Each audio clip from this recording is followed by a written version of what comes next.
Okay, Christina here to listen to some music, and today's music selection is Take Me to the River by Talking Heads.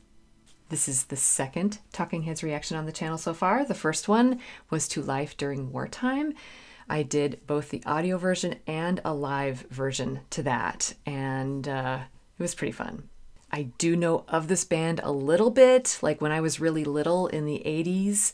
They had some pretty big hits, like I knew the song Burning Down the House, and it's very different from, say, Life During Wartime. So what are we headed into with this song? I don't know.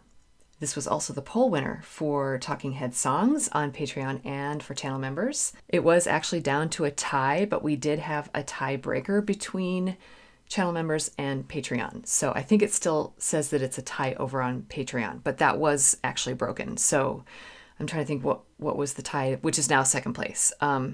Psycho Killer. So I believe that's what's coming up next after this one. And also, why are we here? Why are we listening to all this music? I am a professional classically trained musician, instrumentalist, vocalist, composer, and professor. So we dive into all the little details of this music, how it was composed, the instrumentation, maybe some music theory and form analysis, perhaps some instrument demos, and of course, how do we relate to this music? Why do we like it so much? Or maybe why do we not like it? So no more delay. Let's listen. Okay, here we go.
All right, got some blues in there, I think.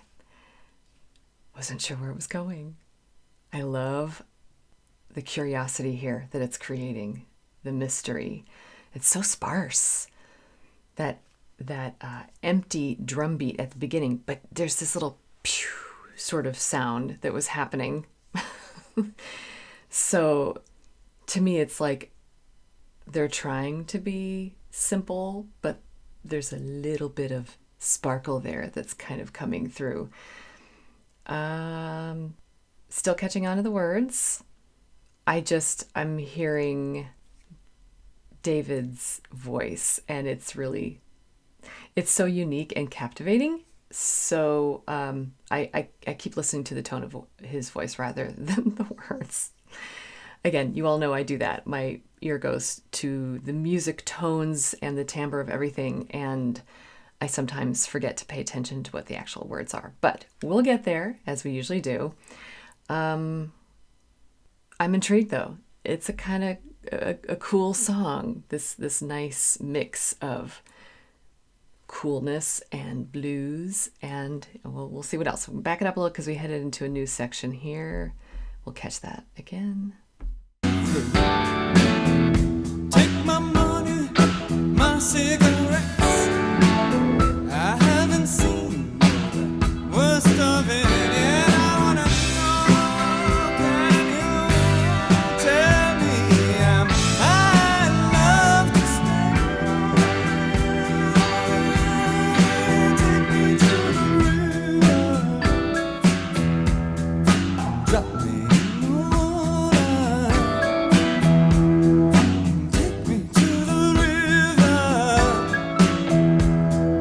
dip me in the water, wash me down.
interlude in the middle there. Okay.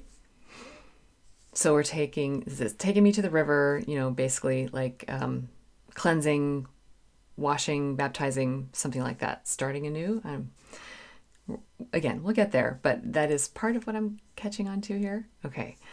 It's so creative. I love it. All I could think of was like drip, drop, drip, drop. And so at the same time, they're talking about a river. So like we're hearing the sustaining in the song with especially his vocal usage. He's just kind of slipping and sliding everywhere. And so that's like, water. But then there's this dryness to it, that sparseness. But I think maybe that's more of like drip drop of water, especially with the organ. You just and it's coming in different instruments. I'm hearing xylophone sounds, and then the organ, and then his voice did that at one point, and they're talking. There's like this little funny conversation happening like back here. And so what I'm thinking of is like, for instance, the live performance that I watched for Life During Wartime, and he runs around the back of the stage. I love that. I love that creativity and thinking outside of the box. And there is a whole lot of that happening right here. So maybe I'll have to watch a live version of this song as well, like in concert at some point, because I'm sure there's some kind of creative choreography happening with it. How can you not, with all like the drip drops? I don't know. What he's doing with his voice though is really creative. I love it. Okay, so I'm gonna try to back it up here to get into the middle section and hear that whole thing. Here we go.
That was really cool.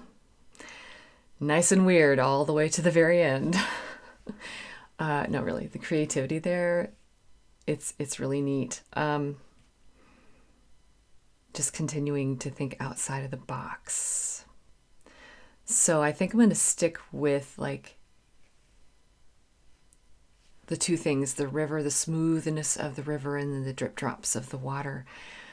I think what I loved the most about this song, though, within its creativity, is the play between the voices. So the human voice, the guitar, the organ, the percussion, all of those things, you know, I mean, obviously we had the lead vocals singing the actual words and everything, but he would sort of step forward and then step back. And I love kind of messing with those points of view to the point where you can't tell where one leaves off and the other one starts, like one instrument to the next instrument.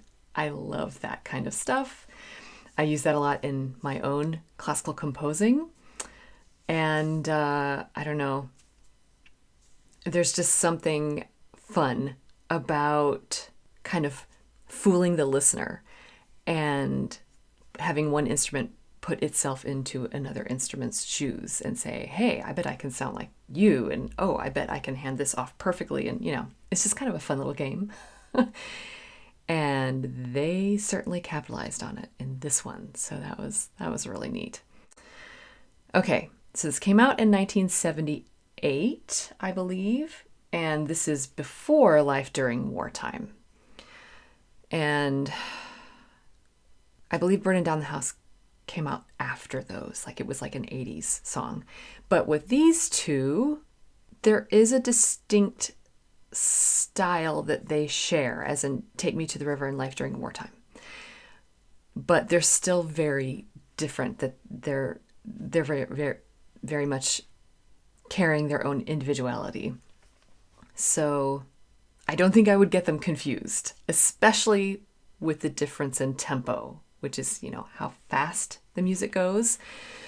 Life During Wartime was like an aerobics workout and, you know, that perpetual motion. And Take Me to the River was more laid back.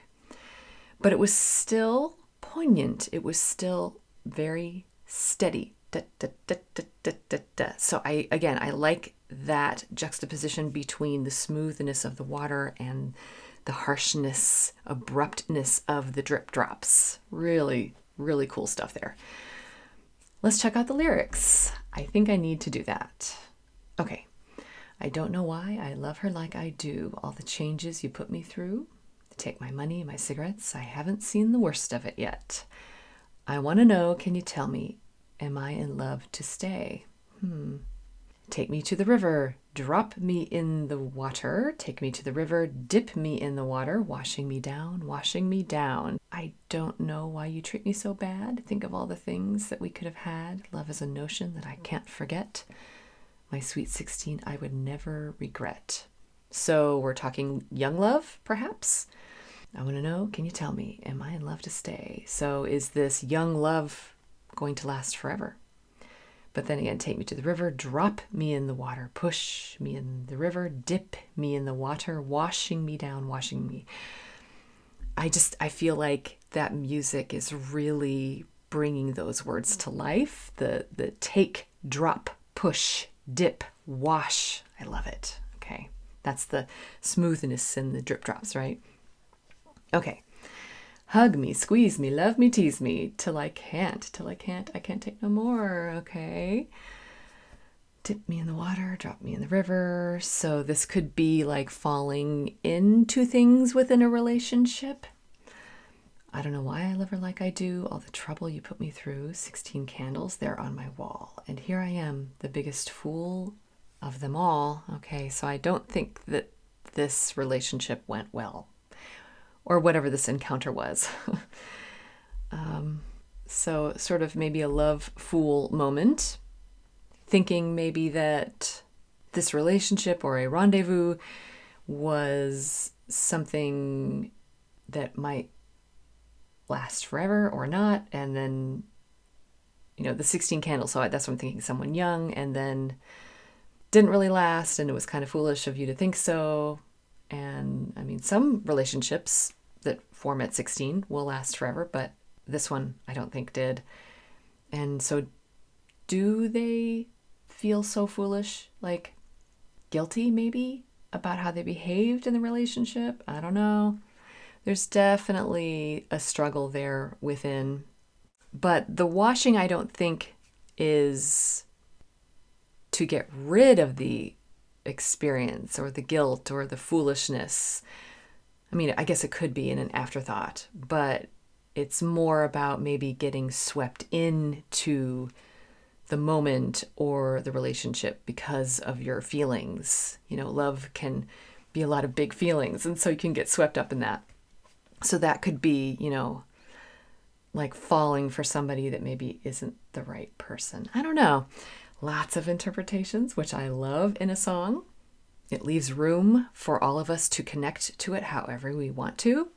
But I love the way, again, the music depicted the words. It's like the music was the words first, and then the words just kind of came in and verified it. Because I heard all of the drip drops and, you know, like water washing over. I heard all of that before I heard it in the words. So let's go back and see exactly what I'm talking about there. So let's go back to the beginning, like I often do, just to hear the sparseness and both the dryness and the sustained quality.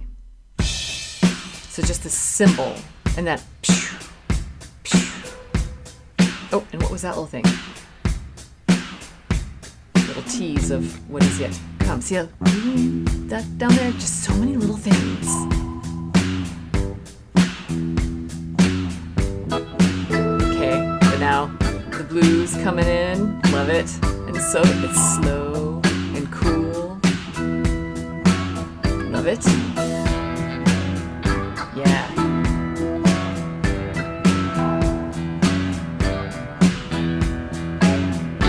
Yeah, that guitar. Da-da-da-dum-ba-dum-bum. So cool. Yeah, love that line.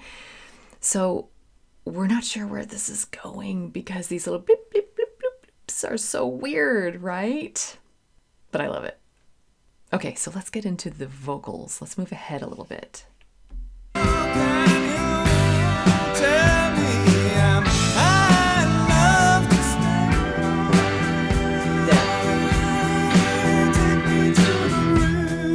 So that's that little voice play that I'm talking about. He went, hey, he kind of went away, and when he came back, the organ was there with him, or was the guitar? Something was there with him, and they almost, you couldn't almost tell which one was there, and I love that kind of move, that almost trickery. Let's find another spot where that happens.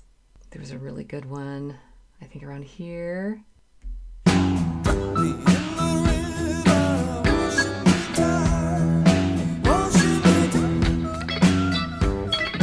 How he goes, and then the guitar takes over. No organ? No, see, okay. That's the guitar and the organ, the keyboard together. And they're almost indistinguishable. Yeah.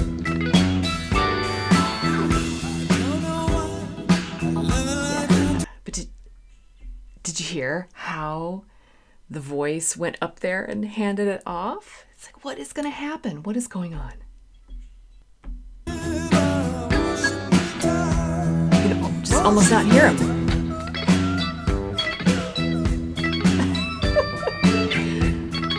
I love it. And boom, what a funny little motif. It's drip droppy. Boom, boom.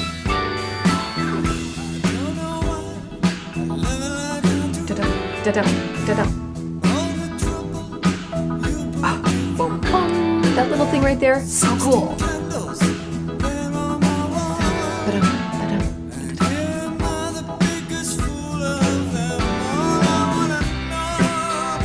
Yeah, I love all these little details, and they're so subtle. You do kind of have to be listening closely in order to catch them all. And once you do, it's really fun.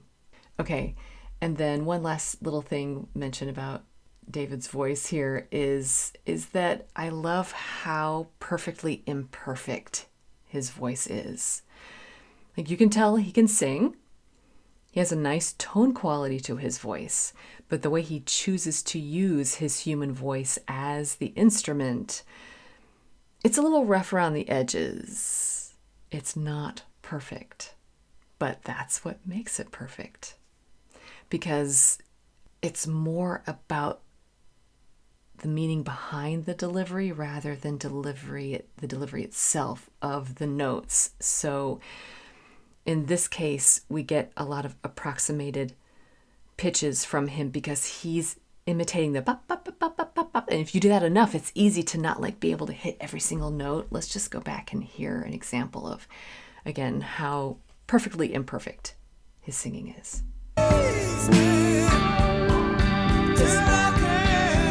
His vibrato is a little wide.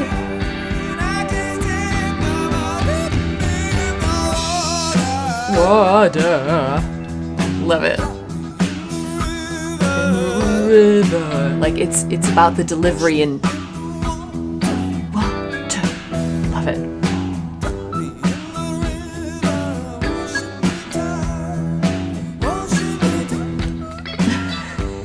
There's that. Okay, I keep going back to that one spot. It is a really great spot. So he's doing that for artistic reasons, and because of that, the vocal line is not perfect. It's not perfectly in tune, and he is valuing the production of those sound effects over hitting every single note perfectly. And then he does have kind of a nice vibrato, but then he sort of works it in. And I don't know, there's just something just really down to earth, but also kind of like out in space at the same time about his singing. But yeah, this is a lot of fun. Okay, that was Take Me to the River by Talking Heads. I really enjoyed this one. I see why it was up so high in the poll. And gosh, Psycho Killer, again, barely came in second. They were neck and neck for quite a bit. So can't wait to hear that one, because that'll be next. But this one, it was a good difference from Life During Wartime, which I've now reacted to twice. But at the same time, they were like consistent in, I could tell it was the same group doing both songs. I feel like there's so much confidence in what they're doing. They're confident in the fast music. They're confident in the slow music. They're confident being precise in their playing. And they're also very confident in just letting go and just being expressive and letting the notes just happen. But it's all there deliberately. And that does take a lot of talent to be creatively loose and open, but still consistent in what you're producing. This group is just really weird and wonderful, and I'm really enjoying getting to know them better. So thank you to everybody who voted for this one. And will it go on my playlist? Oh yes, it will. It's got such a cool vibe to it. I'm happy to have it in my musical world anytime. Will it become my favorite Talking Heads song? I don't know.